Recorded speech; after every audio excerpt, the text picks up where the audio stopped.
Sebelum memulai kegiatan belajar mengajar pada pagi hari ini, marilah kita berdoa menurut agama dan kepercayaan kita masing-masing. Berdoa dimulai. Berdoa selesai. Siapa yang tidak masuk hari ini? Iya. Masuk semua ya? Iya. Baik, nampaknya hari ini anak murid Bapak cerah-cerah semua ya. Kembali hari ini kita belajar biologi 2 jam ke depan sama Bapak. Pada minggu lalu kita sudah belajar tentang metabolisme.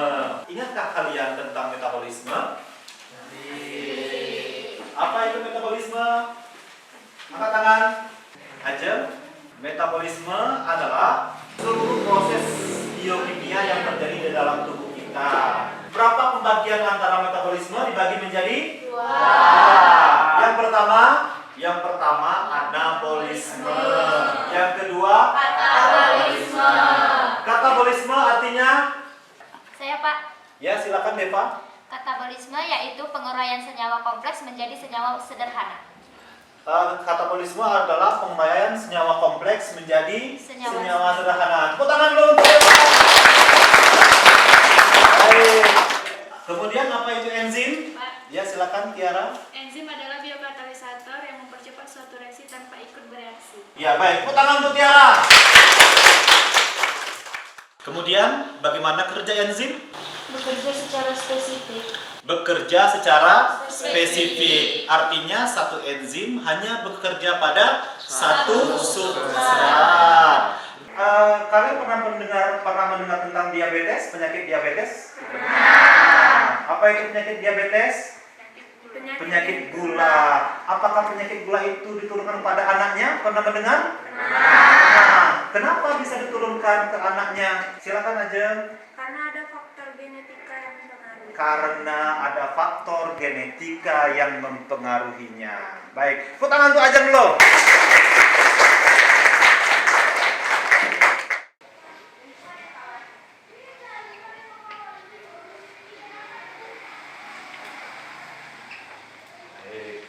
Ini adalah materi genetika. Ada kromosom, ada gen yang akan kita pelajari hari ini. Baik, perhatikan gambar berikut. Apa yang kalian perhatikan? Sule. Sule beserta siapa? Anak-anaknya.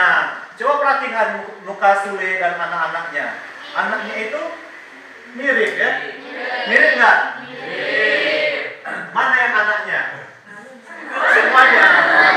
Mukanya mirip nggak? Mirip. Kenapa bisa mirip? Karena ada faktor genetika. Baik, apa saja yang diturunkan dari orang tua kepada anaknya? Silakan aja. Sifat fenotipnya Pak, Ya. seperti warna rambut, Ya. seperti ada yang pirang, ada yang hitam, terus ada yang bentuknya lurus, ada yang putih. Oke, baik, luar biasa sekali. Tepuk tangan dulu.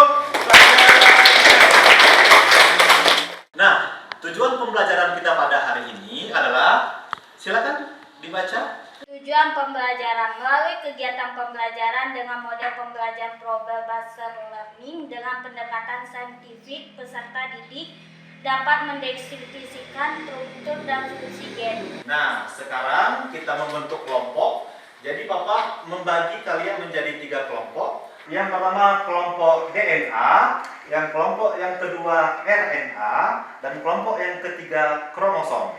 Baik, sekarang kita panggil nama kelompoknya. Kelompok 1, kelompok 2, kelompok 3.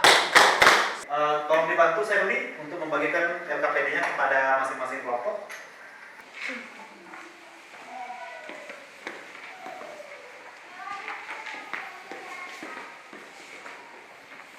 Baik, coba perhatikan LKPD kalian yang telah dibagikan oleh teman kalian.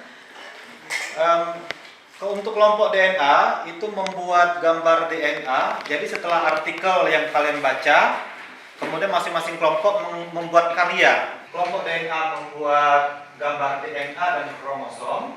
RNA itu membuat laporan ilmiah. Kromosom itu membuat surat redaksi tentang cara mencari hubungan kerabatan antara orang tua dan anak dari artikel yang Bapak berikan di LKPD kalian. Baik, masing-masing kelompok sudah ya sedang sedang mengerjakan tugas yang Bapak berikan. Untuk yang kelompok DNA fokus kepada DNA, yang DNA juga seperti itu dari artikel yang telah Bapak berikan kepada kalian. Oke. Nah, sekarang Bapak akan menilai sikap kalian. Di antaranya keaktifan, bagaimana cara kalian bekerja sama. Jadi Bapak harapkan semuanya aktif ya untuk mengerjakan LKPD yang sudah Bapak berikan. Bagaimana? Ada kesulitan dalam pengerjaan LKPD-nya? Sejauh ini belum, Pak. Belum ya? Itu apa yang dikerjakan sekarang? Penjelasan struktur DNA dari LKPD yang sudah Bapak berikan. Dari pembahasan masalah yang Bapak berikan dari artikel, bagaimana? Ada masalah? Sekarang sudah membaca artikel ya?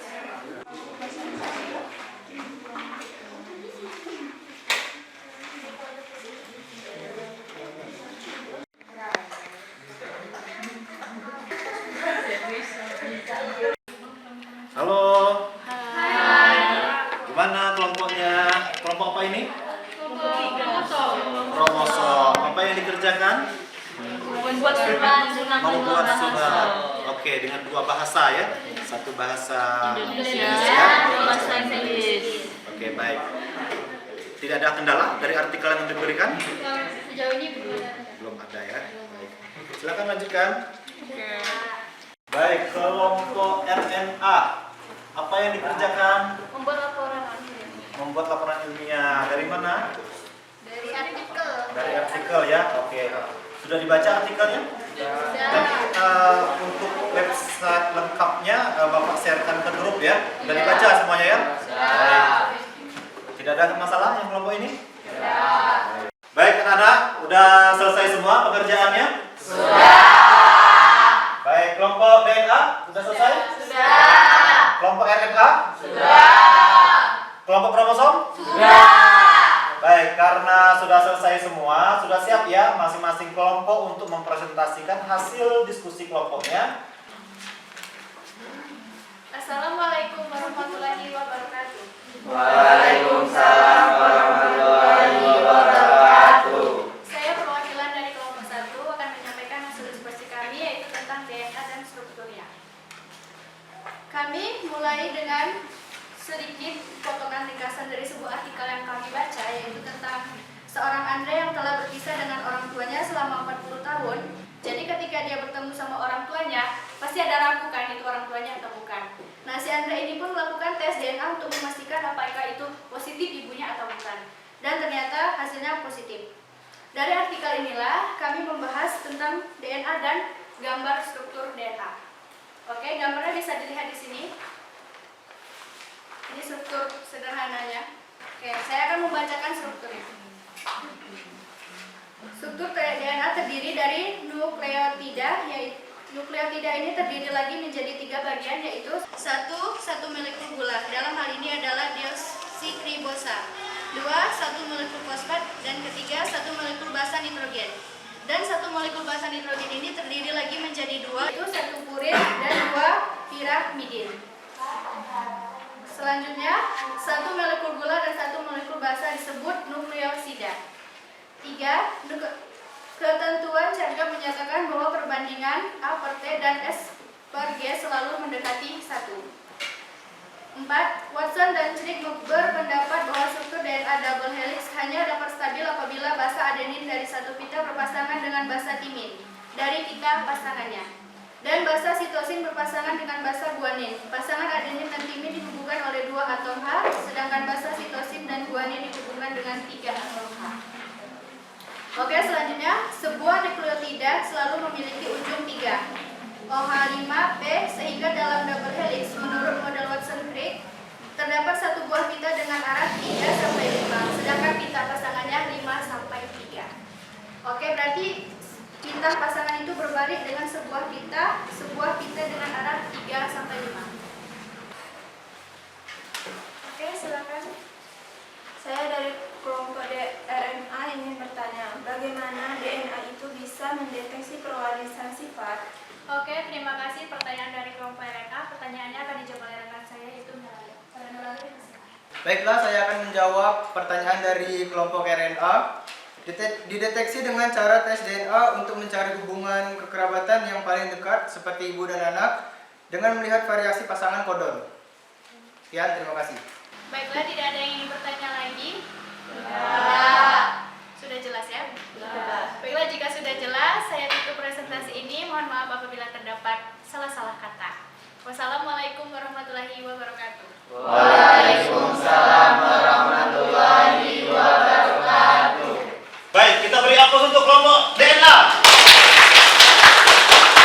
Baik, kelompok DNA sudah mempresentasikan hasil kerja kelompoknya dan dilanjutkan oleh selanjutnya untuk mempresentasikan dari kelompok RNA.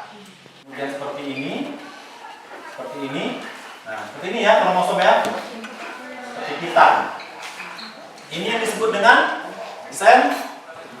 sentromer. Ini yang ini disebut dengan lengan. Oke. Nah, sentromer ini adalah pusat. Ini berbagai bentuk kromosom banyak.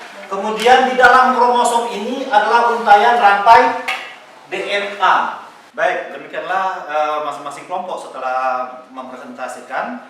Baik, silakan masing-masing kelompok juga menyimpulkan dari hasil diskusi kelompoknya pada hari ini. Dimulai dari kelompok DNA, silakan untuk menyimpulkan hasil diskusinya. Jadi yang dapat kita ambil dari pelajaran ini terkait dengan artikel tersebut adalah jika kita ingin mengetahui keturunan tersebut adalah keturunan kita, maka diperlukannya tes DNA. Struktur DNA terdiri dari nukleotida, satu molekul gula dan molekul basa. Sebuah nukleotida selalu memiliki ujung 3 OH dan 5P. Sekian, terima kasih. Baik, setelah kita menyimpulkan pelajaran kita hari ini, tempat duduknya dikembalikan ke tempat semula, kita mengadakan evaluasi. Baik, sekarang Bapak akan mengadakan evaluasi. Jadi masing-masing kalian mengerjakan dengan benar. Ada 6 soal, jadi dikerjakan dengan tepat. Bapak beri waktu 10 menit untuk mengerjakannya. Dibantu, tolong dibantu. Belakang ya. Ke belakang. Ke belakang. Baik, siswa yang sudah mendapatkan soal langsung dikerjakan. Belakang.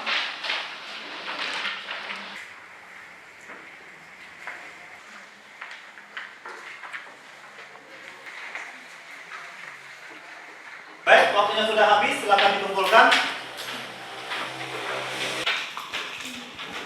Sudah semua dikumpulkan? Sudah. Baik, terima kasih. Selanjutnya Bapak akan memberikan PR. Ini tugas untuk kalian kerjakan di rumah. Jadi Bapak diktekan soalnya ya. Jelaskan jawaban Anda disertai alasan yang tepat sesuai teori yang telah Anda pelajari.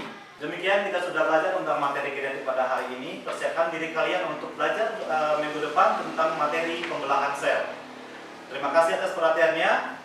Kepada Selamat, silakan untuk memimpin doa. Pulang, pada baiknya kita berdoa menurut agama dan kepercayaan kita masing-masing. Berdoa dimulai. Doa selesai. Baik, demikian kita sudah belajar materi tentang substansi genetika pada hari ini. Terima kasih atas perhatiannya. Kita bertemu lagi minggu depan di materi pembelahan sel. Terima kasih atas perhatiannya. Assalamualaikum warahmatullahi wabarakatuh.